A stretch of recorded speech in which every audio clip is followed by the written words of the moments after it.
Leadership of a family demands even higher standards of honesty and integrity. And the stakes are higher too. You can replace disgruntled employees and start over. You can even get a new job for yourself if it comes to that. But your family can't be shuffled like a deck of cards. If you haven't noticed, kids are great moral philosophers, especially as they get into adolescence. They're determined to discover and expose any kind of hypocrisy, phoniness, or lack of integrity on the part of authority figures. And if we're parents, that means us. It's frightening how unforgiving kids can be about this, but it really isn't a conscious decision on their part. It's just a necessary phase of growing up. They're testing everything, especially parents. In Arthur Miller's great play, Death of a Salesman, it's hard to believe that a son would so completely lose faith in his father based on a single incident of dishonesty. Once a parent has lost moral authority, it is very, very difficult to regain it. Studies have shown that children are extremely understanding about many things.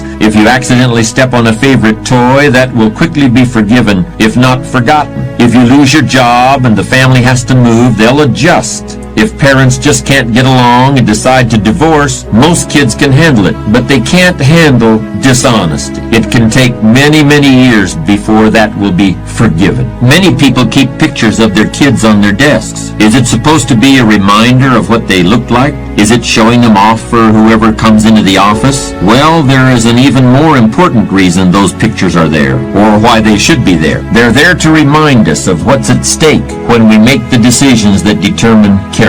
And we all make many of those decisions every day. As a person of integrity yourself, you'll find it easy to teach integrity to your kids, and they in turn will find it easy to accept you as a teacher. This is a great opportunity and also a supreme responsibility, because kids simply must be taught to tell the truth, to mean what they say, and to say what they mean. There was something interesting about the Indians of the Southwest and the skills they felt were important for their children to know. Hiding was one of them. In a desert environment where you would think there was nowhere at all to hide except possibly by squeezing yourself behind a cactus plant, the Indian children could literally disappear. And running was another very important ability. Beginning as young as 6 or 7 years of age, Indian children were taught to run long distances while holding a mouthful of water in order to develop breath control. And of course, both running and hiding were skills that could save the life of an Indian child, as well as preserve the security of the group. Kids today must be taught skills that will save their lives, and integrity is one of those vitally important skills.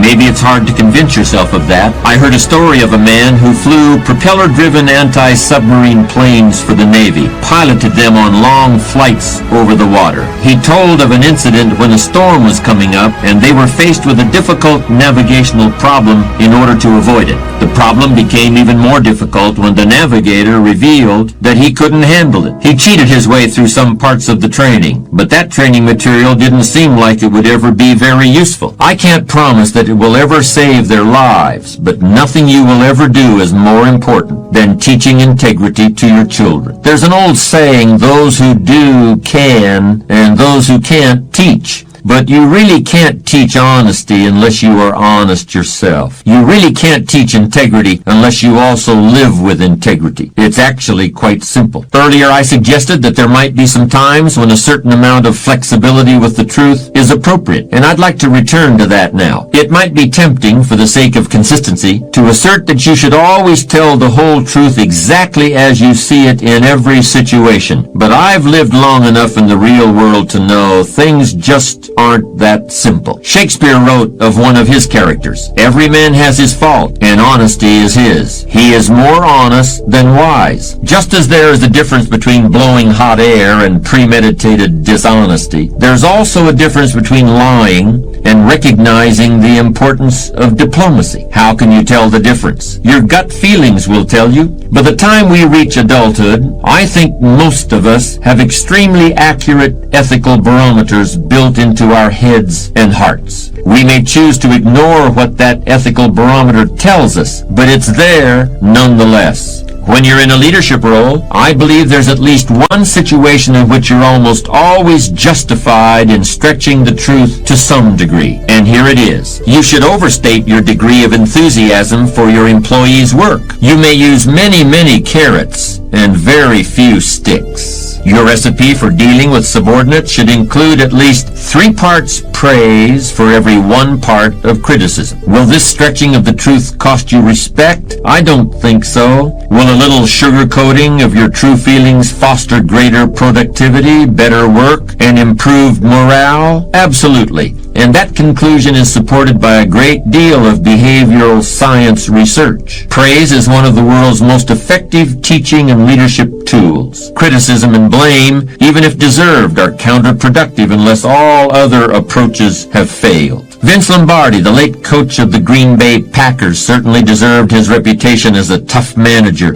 and a man of strong character. But even he knew the importance of building up people's ego. You could have seen how this worked if you had the opportunity to attend a practice session of the Packers during the years when they were one of the most powerful football teams ever assembled. Lombardi had a quarterback from his scout team throwing passes against the first-string defense, and this young quarterback was obviously eager to impress the coach. But after the player had completed 3 or 4 passes in a row, Lombardi seemed anything but impressed. In fact, he seemed quite displeased, and he took the scrub quarterback aside. "What are you trying to do, wreck my team?" Lombardi snarled. "Start throwing interceptions." And you'd better believe he started throwing them. We can call it diplomacy or psychology or just plain flattery, but it often brings out the best in people, and it's the grease that keeps the machine of human interaction functioning smoothly. So honesty is the best policy, but sometimes a little less than total honesty is even better. We've been talking mostly about the importance of honesty and integrity in dealing with other people, but I want to conclude now by focusing on what those qualities mean to your relationship with yourself. I think a term from clinical psychology is useful here. The term is cognitive dissonance, and I'll use a quick example to illustrate what it means. Let's consider a man who is an expert on personal financial planning. He makes a good living advising people about life insurance, trust funds, and the various kinds of mortgages. But a great deal of his business is devoted to helping individuals who have gotten themselves deeply into debt, who need to tear up their credit cards and start saving instead of spending. Sometimes there is no alternative but declaring bankruptcy and starting over. We are so surprised when one day this expert on personal financial planning says that he is going out of business. "I just can't take the pressure anymore. It's too much stress." Well, we can understand that. It must be stressful facing the problems of one person after another who's gotten into trouble financially, to work through it with them day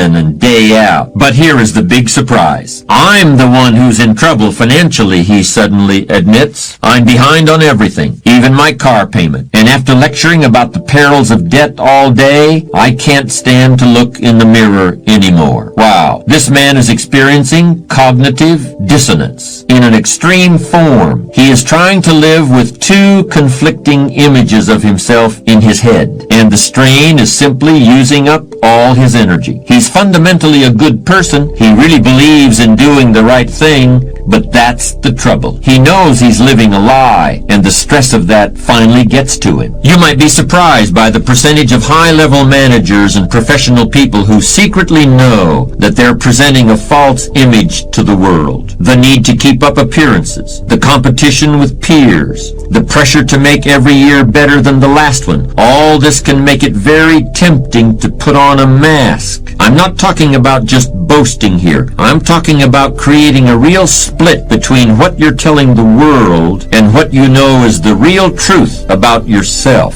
All the world's a stage, and to some extent we're all playing roles, but living with honesty and integrity can make it all a great deal easier. This is where ethics and psychology really overlap. Not only is it right to minimize cognitive dissonance, in the long run, it's a lot easier on your psyche.